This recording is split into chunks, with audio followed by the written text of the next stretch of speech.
ফুটবলের সব খবরাখবর সবার আগে পেতে এখনই সাবস্ক্রাইব করুন এবং বেল বাটনে প্রেস করুন। নেইমার জুনিয়র বার্সেলোনায় ফিরলে লা লিগা শিরোপাধারীদের জন্য এই সিদ্ধান্ত ভালো হবে না, এমনটা মনে করছেন ক্লাবটির সাবেক কোচ লুইস ভান গাল। গত বছরের আগস্টে রেকর্ড 222 মিলিয়ন ইউরো ট্রান্সফার ফিতে নেইমার বার্সেলোনা ছেড়ে পিএসজিতে পাড়ি জমিয়েছিল।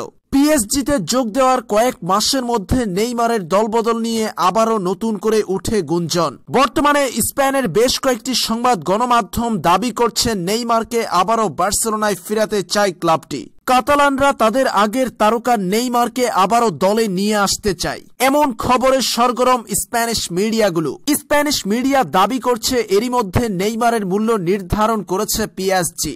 20 কোটি ইউরোতে নেইমারকে ছেড়ে দিতে রাজি ফরাসি চ্যাম্পিয়নরা। সব মিলিয়ে নেইমারের দলবদল নিয়ে গুঞ্জনের ভিত্তি আরো শক্ত হচ্ছে।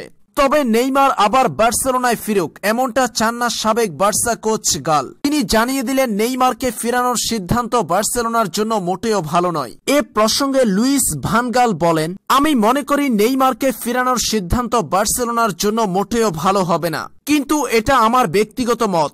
নেইমার এখনো তরুণ খেলোয়াড়, সে উন্নতি অব্যাহত রেখেছে। সে এই ক্লাব ছেড়ে চলে গিয়েছিল, তাকে এখন সবার আগে অবশ্যই দলের অন্তঃপ্রাণ খেলোয়াড় হওয়া শিখতে হবে। তাই আমি মনে করি তাকে ফেরানোর সিদ্ধান্ত নেওয়ার আগে বার্সেলোনাকে সতর্ক হওয়া উচিত, এবং তাকে ফেরানোর সিদ্ধান্ত মোটেও ভালো নয় বার্সেলোনার জন্য।